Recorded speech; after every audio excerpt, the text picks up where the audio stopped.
Buenas noches y bienvenidos a Con Otra Mirada. Iberoamérica lleva años de inestabilidad. Casi podríamos decir que no levanta cabeza desde las guerras civiles que desangraron al Imperio Español y partieron la región en diversos estados como se conocen hoy en día. Corrupción, narcotráfico, revoluciones, dictaduras, falta de clase media, odio incentivado de clase histórico.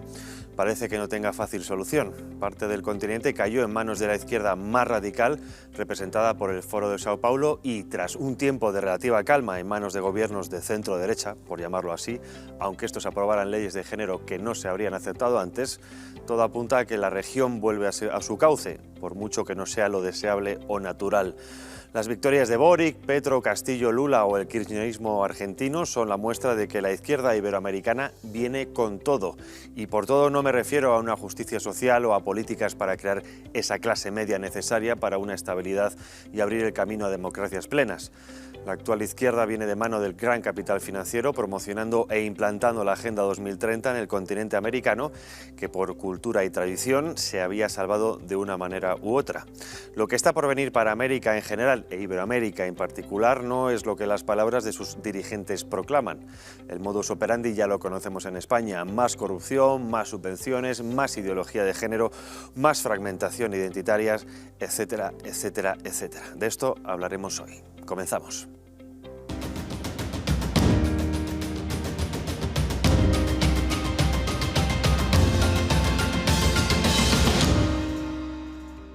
Bueno, y para hablar de esta región, de qué ocurre a Iberoamérica, tenemos con nosotros a un invitado del otro lado del charco, como solemos decir, a Carlos Polo. Muy buenas noches, Carlos. Buenas noches, Javier. Qué gusto estar aquí nuevamente. Gracias por aparecer por aquí, ya que vienes de viaje desde Perú. En concreto, eres director para Iberoamérica del Population Research Institute. Siempre hago una pregunta para romper el hielo, aunque sé que esta es muy complicada de responder, pero es lo que haremos en este programa de hoy. ¿Qué es lo que le ocurre a Iberoamérica? Porque parece que no levanta cabeza, repite la historia continuamente. Bueno, está enferma de un totalitarismo con apariencia de democracia. Vivimos, creo yo, un ataque sistemático de una estructura internacional de corte de izquierda radical, que primero fue el Foro de Sao Paulo, luego el Grupo de Puebla, porque no es casualidad, y solo para evitar, digamos, elucubraciones un poco complicadas, ahí están los hechos. Tenemos una cantidad de presidentes que apuntan a un comunismo radical, ineptos, corruptos, que están gobernando en los principales países de la región, y salvo pequeñas excepciones en países pequeños, pues tenemos a los grandes países: Brasil, Argentina, Colombia, México, Perú, pues prácticamente secuestrados por esta corrupción de izquierda que ya van varios años que nos tienen, pues, digamos, sumidos en crisis políticas, económicas y sociales, ¿no? Muchos sociólogos han apuntado históricamente, y también nos pasa a los países mediterráneos, que esa cultura latina o ese pozo latino lleva intrínsecamente una cierta tendencia hacia los regímenes más personalistas, caudillistas. ¿Ocurre algo semejante en Iberoamérica? Porque parece que se suele comprar más la idea o se suele caer en esa media adoración de personajes fuertes, carismáticos, que no siempre llevan a su pueblo a un buen fin.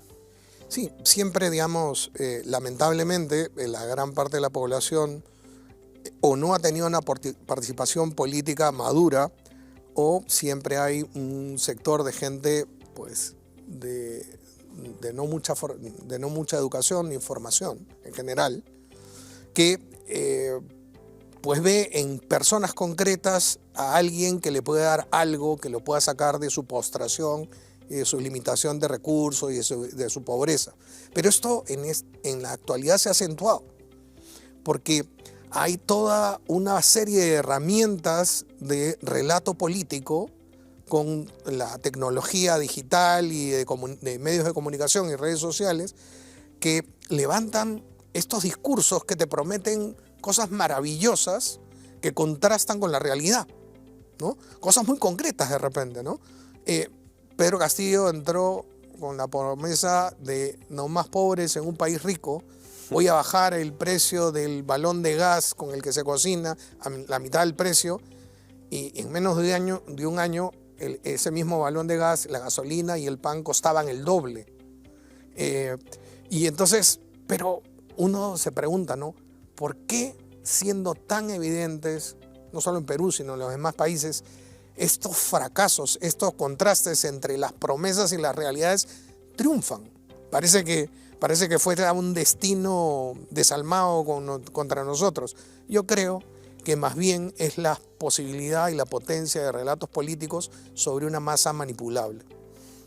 Se suele decir siempre que, obviamente, ante toda crítica siempre hay un pozo de verdad.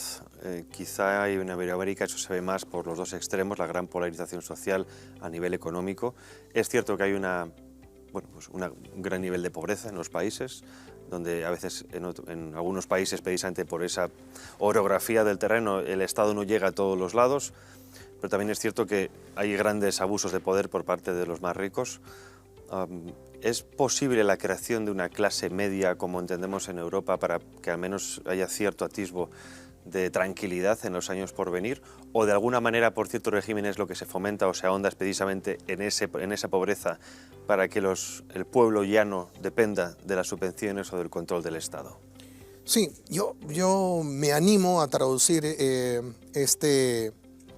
esta caracterización o esta ubicación de una clase media, que más bien es una segmentación social, ¿no? Entre los que tienen mucho y los que tienen poco, una clase media de tipo económico, por una segmentación más política. Yo creo que necesitamos una participación más decisiva y más preparada de cuerpos intermedios entre autoridades que supuestamente deben representar a la población y la población no organizada.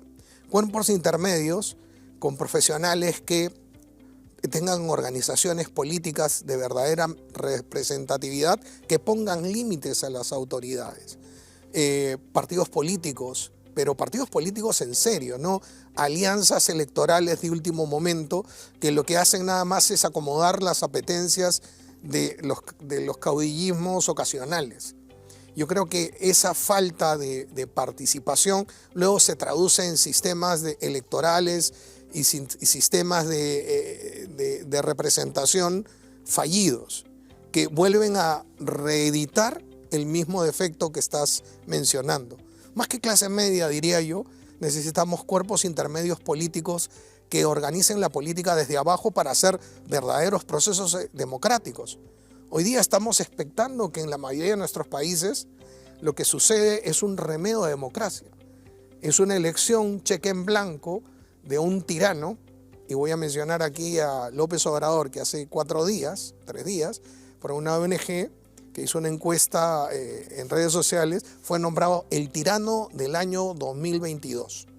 ¿No? ¿Cuáles eran los otros contrincantes? Porque igual... Xi Jinping, o sea, compitió con las grandes ligas, el coreano. Y entonces, ¿por qué? Porque justamente es el país donde asesinan a más periodistas. Bueno, ahora el Chapo Guzmán ha pedido ayuda incluso a López Obrador, que también se vio esa famosa imagen en la que salía saludando de López Obrador a la madre del Chapo. Bueno, luego lo haremos de... Me gustaría sí que analizáramos ciertos países, México es uno. Antes de pasar estos análisis, y estamos hablando de ese proceso de degradación de la democracia, me gustaría preguntarte cómo lo ves desde fuera, como hermano hispano, a España, porque muchos de los que vienen aquí, inmigrantes, advierten de que se está entrando en un proceso muy semejante al que se ha entrado en otros momentos en Iberoamérica, un proceso de la degradación de las instituciones, de la degradación de la democracia, de la falta de confianza en las instituciones por la propia corrupción intrínseca. Muchos hablan de una bolivarización, entre comillas, ¿no? de España. ¿Crees que desde fuera, crees que estamos en un peligro semejante en España, de un punto de inflexión de no vuelta atrás? No, creo que siempre hay vuelta atrás. Creo que en la interacción humana siempre está en el fondo el misterio de la libertad y está, digamos, la posibilidad de reinventarnos. O sea, tenemos millones de años existiendo y tenemos una civilización, digamos, que no debe morir. Y yo creo que, más bien, hablando de España, veo un presidente que tiene una serie de medidas ideológicas. Bueno, por mi tema y por mi sesgo veo la ley de aborto, la ley trans, que en un discurso de supuestamente reivindicar ciertas minorías, lo que hace es subvencionar desde el impuesto de todos ciertas políticas, ciertas acciones y conductas muy polémicas que van dirigidas a pequeños segmentos donde se gastan cantidades ingentes de publicidad, lo que ustedes dicen que se llaman chinguiritos. Chiringuitos, perdona. Chiringuitos. Es muy bonito también, chinguiritos. Que hacen simplemente eco de algunas agendas muy particulares que encuentran en un discurso de izquierda como el que ustedes tienen, una oportunidad para usar el dinero público de todos en provecho personal, porque ninguna de estas ONGs ni sus funcionarios la pasan mal. No, eso está claro. O sea, y viven bien gastando esos millones, logrando este remedo de democracia, de representación, porque no representan a las grandes mayorías. Las grandes mayorías de España quisieran otro tipo de cosas. Quisieran que, me comentaba ahora un amigo español, que hay un malgasto de dineros públicos del orden de 60.000 millones de euros, ¿no? Que me dijo, podrían ser 40.000, 30.000, de todas maneras es una cantidad sideral que muchos españoles las quisieran para el fomento del empleo, para mejoras de otro tipo que son reivindicaciones un poco más democráticas, ¿no? Ahora que has dicho lo de esta gente que vive muy bien, simplemente como anécdota, el convenio laboral de intervención social, se llama así en España, de estas ONGs, hace ya unos cuantos años el mínimo era en torno a los 2.000, por encima de los 2.000 euros, para que muchos de los espectadores vean que se vive muy bien con eso de la solidaridad cuando el dinero es de otros, no el tuyo, ¿no? Pero bueno, dejando España de lado, porque ya que tenemos aquí a alguien de Iberoamérica, es importante hablar de ello con conocimiento de causa. Vamos a empezar, si te parece, por tu país, Perú, que está en una encrucijada que no se sabe muy bien qué va a pasar, medio golpes de Estado de unos y otros, gobiernos continuistas. Explícanos qué es lo que ocurre, porque desde aquí parece, si entendemos a ciertos medios, parece que Pedro Castillo era un comunista de los de antes de toda la vida y que ahora ha venido una especie de socialdemocracia o incluso liberalismo para salvarnos, pero entiendo que no es del todo así, ¿no? No es ni mucho menos. Mira, para ir un poquito hacia atrás, esto se puede ver o muy mal o se puede ver con esperanza. Yo prefiero verlo con esperanza, además de mi país. Quiero algo bueno para mi país. Y mucha gente que ve la realidad del Perú de los últimos 7 años, ve que hemos tenido pues 7 presidentes. Y entonces el 2016 se eligió a Pedro Pablo Kuczynski y por delitos de corrupción pues renunció porque de otra manera lo iban a destituir. Que también fue una gran esperanza, ¿no? De un centro derecha, más o menos. Para una lectura superficial, diría yo, porque muchos de sus equipos eran progres y tenían toda la agenda progre de moral y social, y pues después se demostró con los casos de corrupción ligados a Odebrecht, a esta empresa brasilera que daba unos grandes sobornos, que muy buena parte de su gobierno estaba pues relacionado con eso. Entra el vicepresidente que resultó peor y ahora está por entrar a la cárcel con una serie de actos de corrupción, incluso antes de ser vicepresidente. Estoy hablando de Vizcarra. Luego... Vizcarra fue el que se comió, digamos, la pandemia, ¿no? Sí, y tuvimos con sus actos de corrupción e ineptitud el récord mundial de muertos por millón de habitantes. Fuimos campeones mundiales. Tristemente célebres campeones mundiales por muertos por COVID por cada millón de habitantes.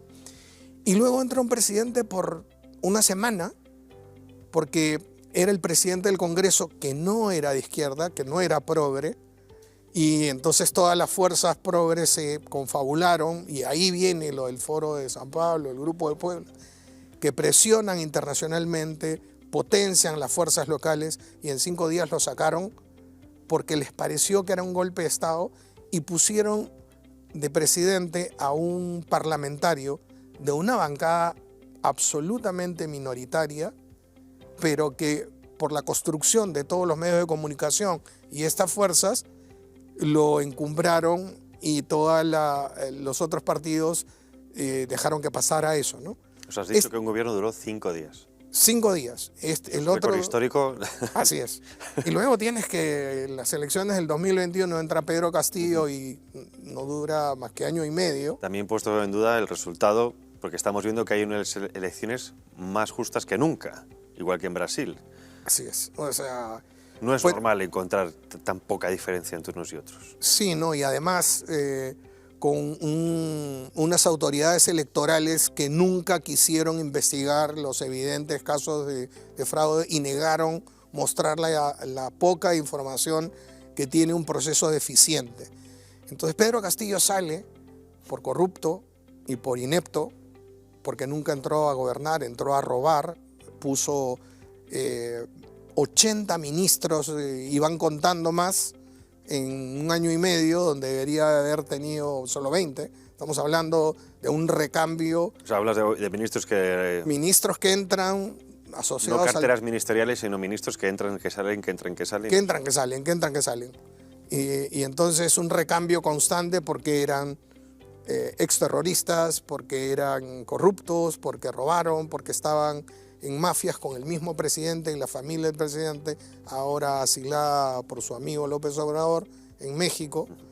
Que le detuvieron precisamente yendo hacia la Embajada de México. Sí, y sale, pero ahí justo quería corregir un poco tu impresión en la pregunta.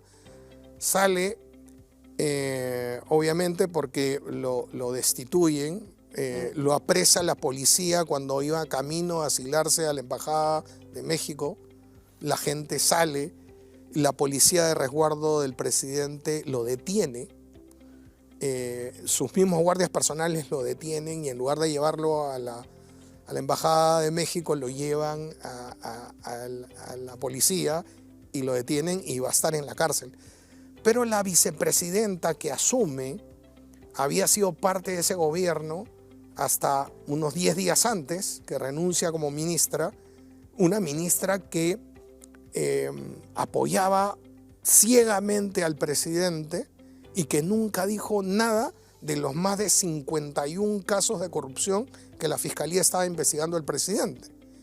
Y era un rumor a voces que estaba coordinando con la oposición, que vio que la única manera de librarse de Pedro Castillo era que asuma la vicepresidenta y que el presidente Castillo sea destituido y apresado. Entonces ahora vivimos un proceso de transición en el cual tenemos a Dina Boluarte, que es más de lo mismo, con actos de corrupción ya identificados, que está comprando todos los boletos de todas las fuerzas políticas para lograr impunidad antes de salir del gobierno, creo yo, y a una oposición que está haciendo las reformas electorales y cambiando las autoridades electorales para garantizar elecciones limpias en abril del 2024. ¿Qué crees que va a pasar en estos 2 años? Yo creo que lo que va a pasar, lo que espero, lo que deseamos, fíjate que Perú, la buena noticia es que Perú logra sacar de la presidencia a presidentes corruptos. No es lo mismo que creo que va a suceder ni en Chile, ni en Colombia, ni en México, ni en Brasil.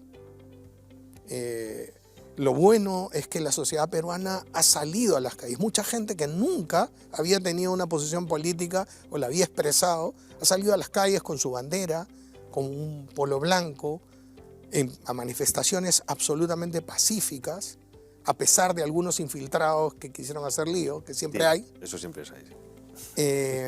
Pero salieron a cantar el himno, salieron a agradecerle a la policía que el día anterior de repente había sido apedreada por estos manifestantes de izquierda que quieren hacer volver a Castillo y que quieren favorecer nuevamente y están ligados a los grupos terroristas. Entonces, que es gente que le está agradeciendo a incluso militares que han tenido que salir a la calle, porque incluso han habido actos tan bárbaros como un policía quemado vivo dentro de su patrulla en una ciudad del Cusco. Son actos que están produciéndose en las provincias, no tanto en Lima. En Lima no hay este tipo de actos. En las ciudades del sur están siendo quemadas los edificios de la policía. Este asesinato de este policía, los locales de la fiscalía, y se producen se han producido muchos muertos, varias decenas de muertos, y se ha visto que hay una conexión con agentes agitadores de Bolivia. Incluso hace pocos días, la fiscalía y las autoridades peruanas prohibieron el ingreso de Evo Morales al país, porque entraba y salía y organizaba, claro, organizaba todo el sur, porque eso es la misma ideología izquierdista radical que él quiere promover en el sur del país. Una ideología y también un modus operandi que se repite en otros países, digamos el calentar ciertas manifestaciones más o menos legítimas para llegar al poder y luego intentar quedarse a través del cambio o de la sustitución del orden constitucional. Lo hemos visto en Chile, por ejemplo, ¿no? Hoy aquí, bueno, ya viste lo que pasó con lo de Brasil, ahora comentaremos lo de Lula. Incluso, pero cuando pasó lo de Brasil, aquí muchos de izquierda, al menos en redes sociales, obligaban a condenar, ¿no? A la derecha, si no condena esto, es partícipe de golpe de Estado. Pero luego cuando ellos son los que queman las calles, véase por ejemplo también Chile en su momento, incluso la quema de conventos, de iglesias, que no tenía nada que ver con el bienestar económico del país, para ellos es una revolución. Y ahí quizás sí que te haya que preguntar, como que trabajas en el Population Research, es decir, sabes bien de sociología, hay una mentalidad que quizá, siempre digo que la izquierda tiene épica, que quizás es lo que le falta a la derecha o digamos a la oposición, ¿no? Y aquí también quizás lo estamos viendo, hay una oposición muy centrada en la Constitución, en lo legítimo, en palabras muy técnicas, legales, juristas, pero que de alguna manera también desencantan o desmotivan a parte de esos votantes a hacer algo social, ¿no? A estar en la calle, a dar manifestaciones, a mostrar un desencanto.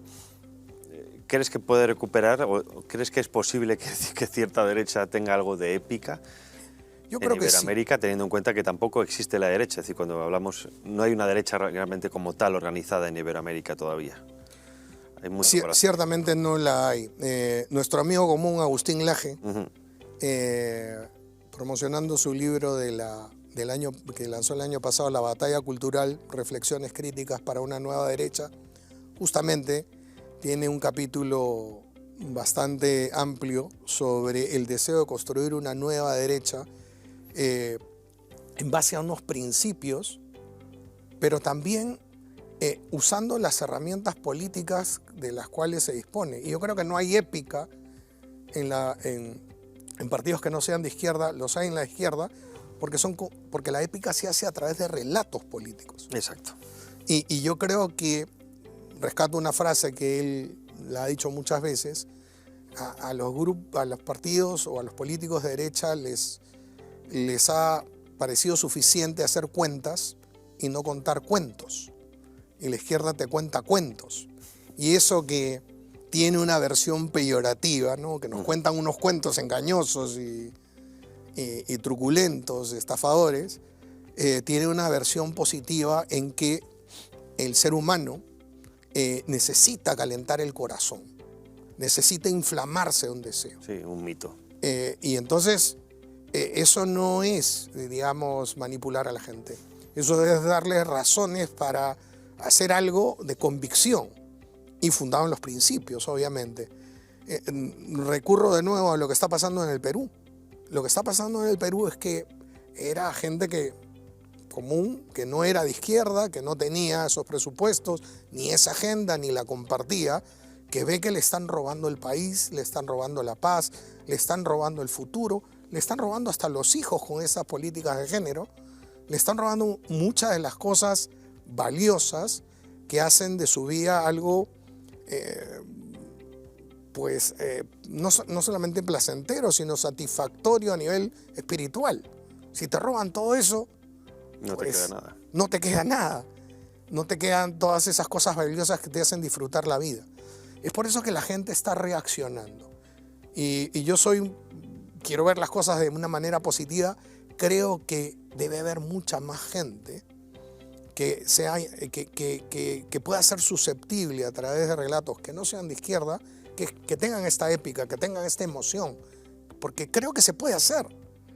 Solo que creo que no nos hemos puesto de acuerdo entre aquellos que ponen los recursos económicos, los recursos ideológicos o de contenidos, con aquellos operadores en estos cuerpos intermedios de los que hablaba antes, para ponerlos en marcha y para poder poner esperanza en los corazones de las personas, que movilizan más que las ideas jurídicas o filosóficas o incluso religiosas, pero ideas. Se puede tener sentimientos sobre la religión, sobre la filosofía, sobre la vida, sobre lo social, pero creo que eso moviliza más. De alguna manera, y esto te lo digo porque somos amigos desde antes, ¿no?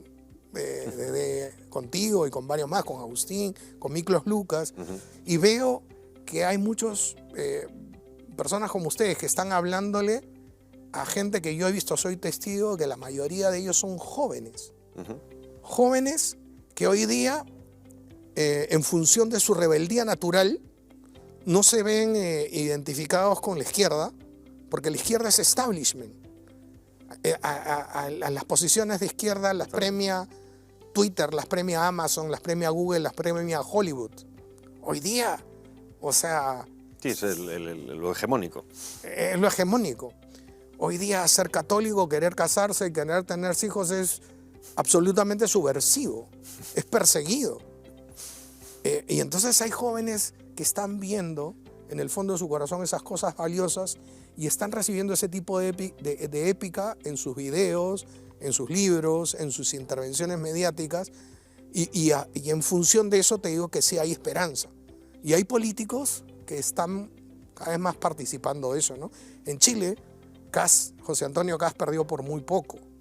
Y yo creo Algunos achacan esa derrota a que se acobardó quizá en la recta final o fue muy presionado, por ejemplo, con el tema de la mujer.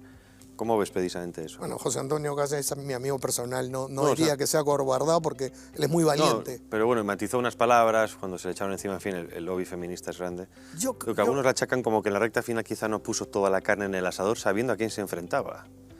Yo creo que él habrá hecho todos los esfuerzos que estuvo a su mano, pero quiero pensar, porque no lo he analizado ni tengo los elementos para hacer un análisis sobre esa circunstancia, pero quiero pensar que estamos viendo un proceso donde no vamos a llegar a la primera, Javier. No, está claro. De tantas derrotas algún día se gana. Primera, segunda base, tercera base. Así es. De tantas derrotas algún día se gana. Y yo creo que no hay que perder ese entusiasmo. Y creo que a nivel del mundo, ahí está Meloni en Italia, está Orbán en Hungría, estuvo Trump, y yo creo que las próximas elecciones en Estados Unidos la va a ganar un republicano, sea el que fuere, que postule. Yo creo que hay un hartazo de este sinsentido que está presentando la izquierda a todo nivel, incluso hasta a nivel económico, porque en nuestros países...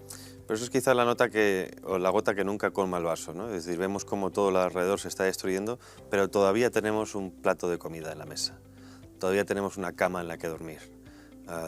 Y eso quizá, obviamente hablo de Europa, sé que en América hay mucha gente que ni siquiera lo tiene. Pero eso quizá en Europa es lo que hace que la sociedad esté adormecida, ¿no? Es decir, sé que estoy, iba a decir una palabrota, pero sé que estoy fastidiado a más no poder. Sé que me cuesta llegar a fin de mes, no me dejan hablar, no me dejan pensar, no puedo decir esto, tal y cual. Pero tengo mi Netflix, tengo mis cervezas, tengo mi entretenimiento. Bueno, para no ir tan lejos, regresemos a Iberoamérica en dos situaciones polarizadas, digamos, ¿no? En realidad, en Venezuela no hay un plato para comer, en muchísima gente, ¿no? Y la pobreza extrema es un alto porcentaje de la población, la gran mayoría de la población. Igual que en Cuba. En Chile, los subversivos que iban a vandalizar los supermercados se llevaban televisores plasma de 60 pulgadas. O sea, sí, como la revolución de Black Lives Matter en Estados Unidos. Digo, pero hay insatisfacción, yo creo, de pobreza real en Iberoamérica porque los porcentajes de pobreza han aumentado. Ni siquiera este discursito de la Agenda 2030 ha logrado este que dice que van a terminar el 2030 con la pobreza y que va a haber hambre cero y todo eso, lo cual en Iberoamérica no está ni por mucho cerca de ocurrir ni en el 2030, ni mucho más allá. Ni en África tampoco, yo creo. La pandemia nos ha devuelto a niveles prepandémicos de pobreza cuando había experimentado cierta subida, por ejemplo, en mi país. En mi país la pobreza extrema se había reducido mucho a niveles de menos de 20% y ahora, en el mejor de los escenarios, eso va a estar un poquito menos del 30%. Esto ahora que dices lo de la pobreza y cierta relación con algunos gobiernos, es como una pescadilla que se muerde la cola, un círculo vicioso, ¿no?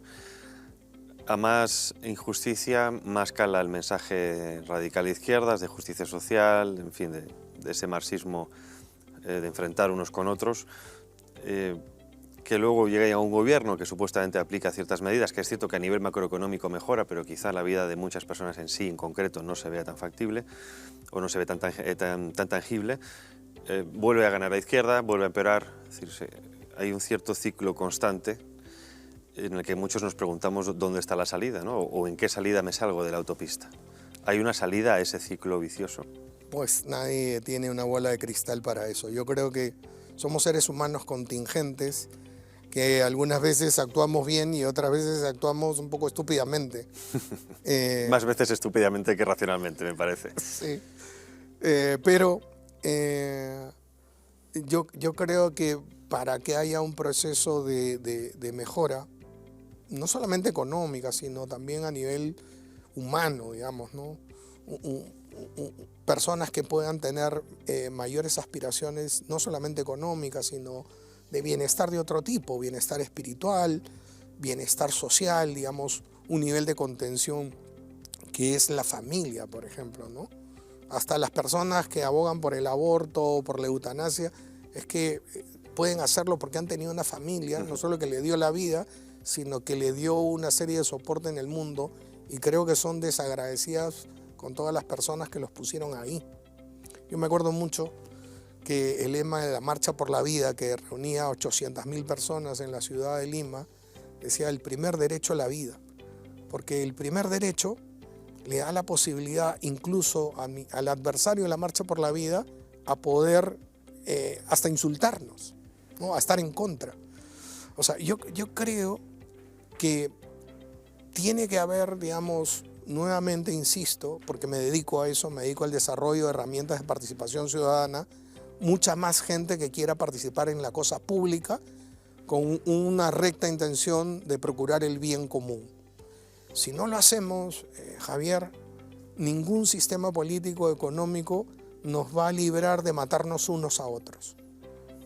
Yo creo que ese es el punto cero para llegar luego a programas políticos y económicos un poquito más elaborados. Creo que el punto cero es comenzar a generar, por la educación, ciertamente, de todo nivel, pero también por la comunicación social, por los medios de comunicación, las comunicaciones de redes, por la comunicación que hacen muchas organizaciones, de dar un mensaje anticonflicto.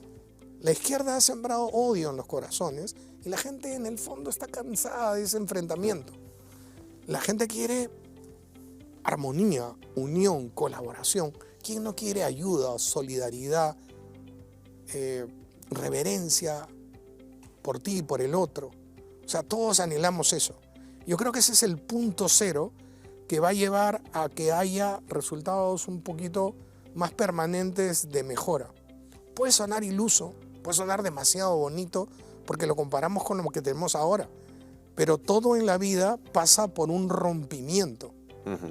O sea, si quieren una verdadera revolución o una rebeldía, yo creo que el asunto está en rebelarnos frente a esa visión conflictiva que nos inunda ahora por todos lados. Te compro ese mensaje, es un mensaje positivo que es importante, pero claro, ves la fuerza del relato del opositor. Hablamos, por ejemplo, de esa épica, ¿no? Y ahora yendo, por ejemplo, a México. Es un país, no sé si podemos llamarlo Estado fallido, no porque el Estado en sí no sea fuerte, sino porque hay otras fuerzas que pueden rivalizar a la hora de tomar decisiones. Pero luego tienes a tipos como Andrés Manuel López Obrador, que sabe manejar quizá ese odio latente histórico o manejar el subconsciente de las masas, abogando por esa leyenda negra antiespañola, en el que sigue culpando de los grandes males del país a los españoles, ¿no?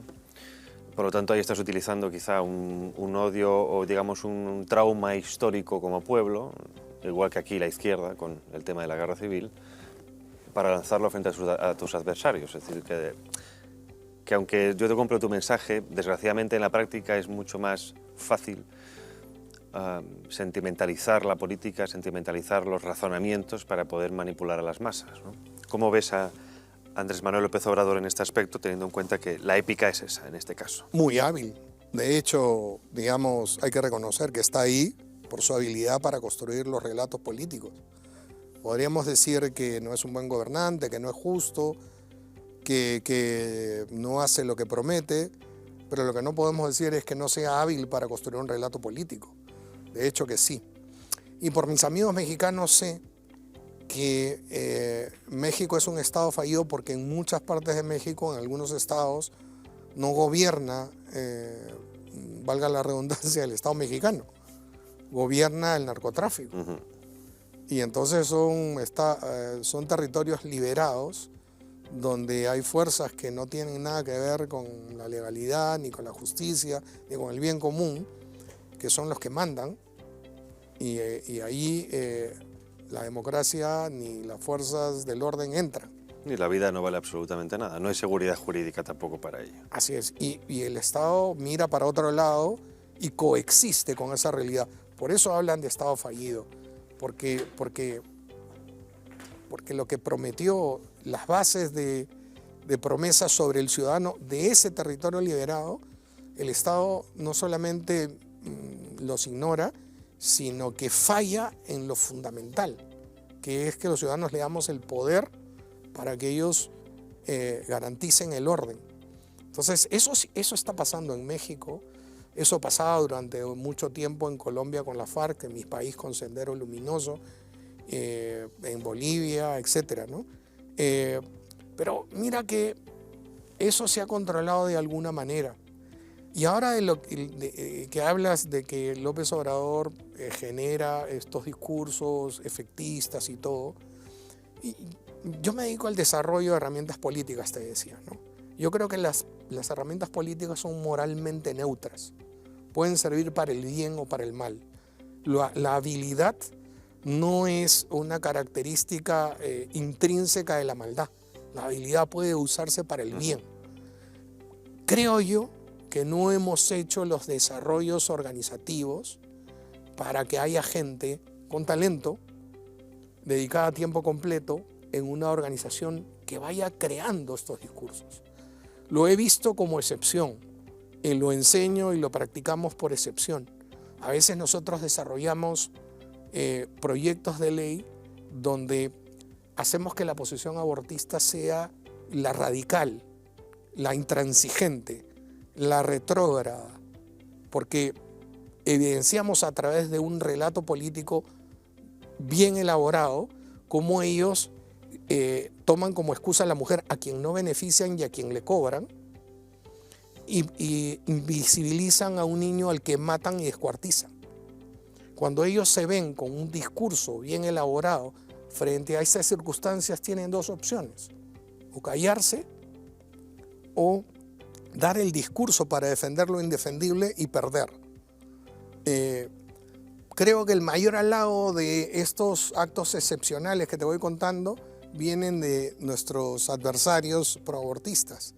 Cuando alguna vez han dicho, oye, estos de Provida han evolucionado, ¿no?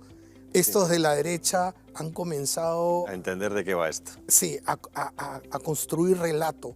Y tú recordarás, porque participaste de estos libros de Pandemonium, contamos cómo había, junto a la pandemia del virus, la pandemia política del relato de izquierda, el cual desmontamos en mayo del 2020. Sí, señor. En mayo del 2020, apenas empezaron los confinamientos en todo el mundo, nosotros dijimos que estos confinamientos no respondían a motivos sanitarios. A motivos sanitarios. Exclusivamente. sino a intereses totalitarios que preexistían y que se agudizaban con la excusa de la pandemia. Han pasado han pasado 2 años de lo que dijimos esto, y ahora lo que dijimos en su momento y que parecía increíble, que nos tildaban de conspiranoicos, resultó que era cierto. Y resultó que los medios de comunicación o aquellos influencers que nos acusaban de eso no nos han reivindicado. Sí nos han reivindicado, y eso lo experimento de tanto en tanto, mucha gente que sí pudo acceder a estos esfuerzos excepcionales, que, para responder a tu pregunta anterior fundamental, creo que esto excepcional se tiene que hacer mucho más frecuente, y creo que las cosas pueden cambiar. Una de las vías quizá también para ese cambio en Iberoamérica, recientemente has dado una conferencia en la Universidad Católica de Murcia de Valencia. Universidad Católica de Valencia, sobre esa implantación de la Agenda 2030 en Iberoamérica. Has compartido unas imágenes conmigo, vamos a ver si podemos verla en pantalla también para que los espectadores la puedan ver. Y si te parece las vamos comentando, porque me parece interesante esa implantación que también está ahí. No es una implantación de facto, además. Ahí tenemos unas cuantas imágenes. El Foro de los Países de América Latina y el Caribe sobre el desarrollo sostenible y seguimiento regional de la Agenda 2030. Cambios globales de paradigma, implementación de agenda, mecanismo regional. Y ahí vemos que es dentro de una página web que pueden ver todos ustedes, que es Agenda 2030 en América Latina y el Caribe. Es decir, y aquí esto es algo también con lo que trabajas tú, explicar qué es una agenda, las implicaciones de una agenda, por qué es importante entenderlo, sobre todo si quieres ir contra eso. Mucha gente que ha visto que desde las Naciones Unidas, supuestamente, porque quien haya pasado por las Naciones Unidas sabrá que los funcionarios de Naciones Unidas pues no hacen un consenso democrático entre todos los países, sino que siguen los intereses de los países más poderosos que financian el presupuesto de Naciones Unidas, que a su vez defienden los intereses de grandes empresas y grandes intereses económicos mundiales. Resulta que han puesto 17 objetivos de desarrollo sostenible, les llaman ahora, y lo han convertido en una agenda. Pero mucha gente está preocupada por el 2030, nos están llevando al 2030 de determinada manera, y no se están preocupando mucho de la palabra agenda. Y creo yo que ahí está la clave del asunto como para preocuparnos. Una agenda, en general, es un orden de prioridad de temas en tu cabeza, de un pequeño conjunto de temas ordenados por un criterio de relevancia. Es decir, lo que tú consideras relevante e importante se va a poner en un ranking de temas en tu cabeza. Cuando alguien instala una agenda o implementa una agenda, lo que está haciendo es implementando un orden mental en tu cabeza, un set de prioridades. Eso es lo que está haciendo la ONU en los países. De alguna manera también te dice lo que tienes que pensar. Lo que tienes que pensar y cómo lo tienes que pensar y en qué marco conceptual lo tienes que pensar. Es un formateo mental comunitario. Y yo creo que eso es lo más grave, porque en nuestros países de América Latina, eso me tocó exponer, se está aplicando esto como una decisión ya tomada y consensuada. Y uno se pregunta, uno se toma 5 segundos para pensar y dice, oye, ¿cuándo yo, en Perú, decidí que mi país debería tener 17 objetivos? 17, ¿cuáles son? ¿Por qué no 18? ¿Por qué no 10? ¿Por qué no 80? ¿Quién lo decidió? Lo decidió, y ahí recurro a la experiencia que he estado muchas veces en Nueva York, en el edificio de Naciones Unidas, en los eventos.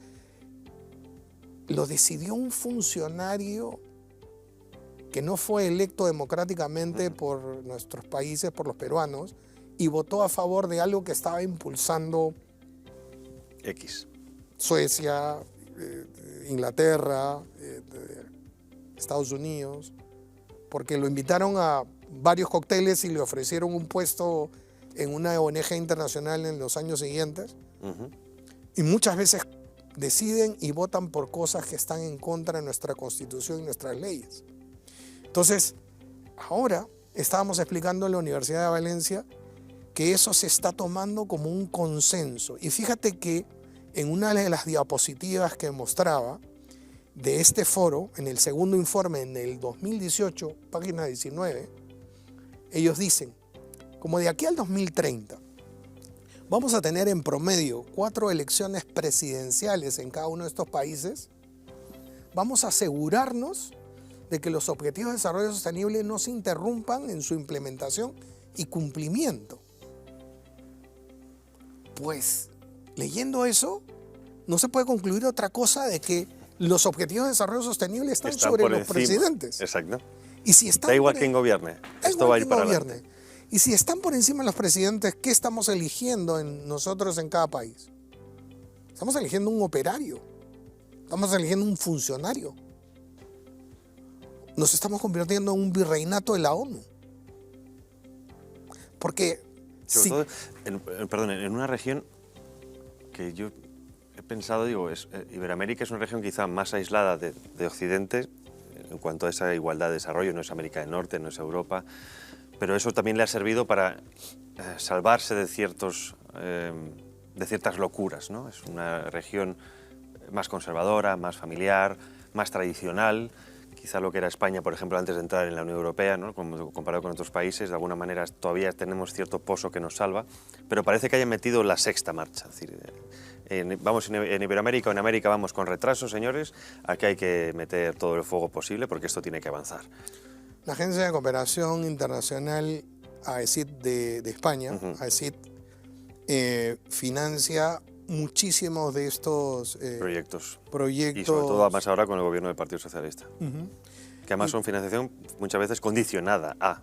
Sí. No es por ayudar, sino, diga, yo le ayudo, pero usted tiene que implantar este tipo de ideas, tiene que financiar el aborto, tiene que promover ideología LGTB. Esa es nuestra política exterior, por desgracia. Incluso en la última reunión que hubo de la OEA en Lima, en mi ciudad, Global Center for Human Rights, una ONG, presentó un reporte donde de cómo había financiamiento para que la Corte Interamericana de Derechos Humanos priorice los temas trans, LGTB o de aborto y daba dinero para que se toquen esos temas y para que se sigan determinados tipos de sentencias. Eso, pues... Justicia de parte. Justicia de parte, y algo que sería impensable está puesto en los informes de la misma Corte Interamericana de Derechos Humanos como financiación para temas de derechos humanos. Para temas de derechos humanos. Estamos llegando a un punto en que a través de la Agenda 2030 en nuestros países o a través del sistema interamericano ya no gobiernan nuestras autoridades elegidas democráticamente, sino son orientados por agendas extranjeras, y esto ya no es conspiranoico. Esto es absolutamente constatable. Vamos a seguir viendo este tipo de imágenes para ver si llegamos justo también hasta el punto ese de las oficinas de Naciones Unidas en Iberoamérica. Vamos a ver si lo podemos tener ahí en pantalla, compañeros. Países de América Latina y el Caribe reafirmaron su compromiso colectivo con la Agenda 2030 para el desarrollo sostenible al cierre del Foro de México. Lo que tú decías ahora, Carlos, vamos a ver también, esto es el año 2017, por cierto no lo olviden, vamos a ver el siguiente. Esto es solo una imagen, es cierto que en pantalla no se ve bien como tú decías antes, que lo importante no es que ustedes puedan leer lo que aparece ahí, sino que vean que estas son las oficinas, ¿no?, Carlos, de Naciones Unidas encargadas de implantar la Agenda 2030 en todo el continente. Sí, fíjense que yo lo pongo ahí no para que lean el detalle porque los nombres son rimbombantes y no vienen al caso, sino que es tal la presión y la aceptación increíblemente de los funcionarios de nuestros países por la Agenda 2030 que los países se han visto obligados y han cumplido con poner una oficina en cada país que esté solamente encargada de que se implementen los objetivos de desarrollo sostenible, la Agenda 2030, y que se cumplan y que se monitoreen hasta estadísticamente para que esto vaya sobre ruedas.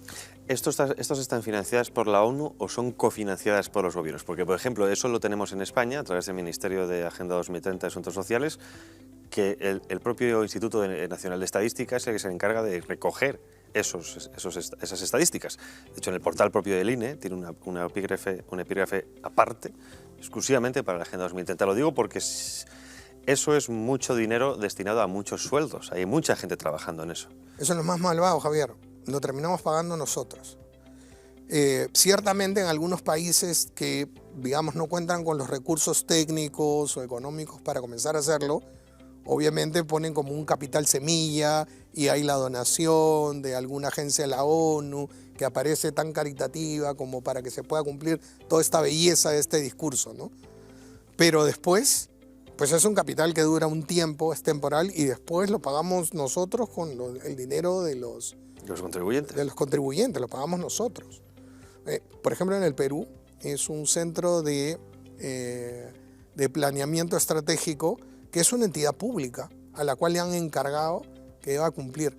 Hay un video en Argentina donde la misma entidad pública gubernamental dice: nosotros ahora tenemos la obligación que todos los planes de gobierno y todas las acciones del gobierno tienen que estar por escrito relacionadas con un objetivo de desarrollo sostenible o con varios.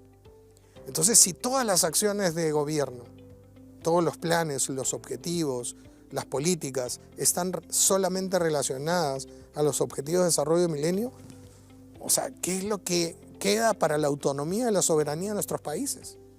Pues nada. Por eso creo yo que somos como una especie de virreinatos de la ONU. Y lógicamente esto es una pretensión que se cumplirá totalmente, o sobre lo cual los gobernantes a partir de ahora, a partir del entendimiento de esto, y este entendimiento está creciendo, tengan que ponerle límites o sucumbir. Pues con este excelente análisis nos quedamos. Carlos Polo, director para Iberoamérica del Population Research Institute, muchísimas gracias por estar con nosotros, un placer. De igual manera. Cuando vuelvas pronto por aquí, haremos otra entrevista para saber en qué estado está esta implantación de la Agenda 2030, porque si nos quejamos en Europa de esto, en Iberoamérica, por lo que vemos, parece bastante más complicado. Ojalá tengamos mejores noticias y mucho más rebeldía. Hasta pronto, Carlos. Y como siempre, muchísimas gracias a ustedes. Ya han visto este importante estudio de Carlos Polo, de este Instituto de Population Research Institute, que hace de esa implantación de la Agenda 2030, que como han visto ustedes, bueno, es un objetivo prioritario dentro de la Agenda de la ONU. Hay un montón de oficinas encargadas de eso. Y no solo eso, para que vean también que es un proyecto global, que nada tiene que ver mensajes que nos dicen de conspiranoicos, sino que está hecho, que se está haciendo, que se está financiando, como también decía Carlos, con el dinero de todos nosotros. Es decir, se nos aumenta la presión fiscal para financiar proyectos que acaban yendo en contra del pueblo llano o, digamos, de la gran masa de población. En fin, es cosas para pensar, porque este es el futuro que se nos ha dibujado más pronto que tarde. Que disfruten, nos vemos en la próxima ocasión. Hasta pronto.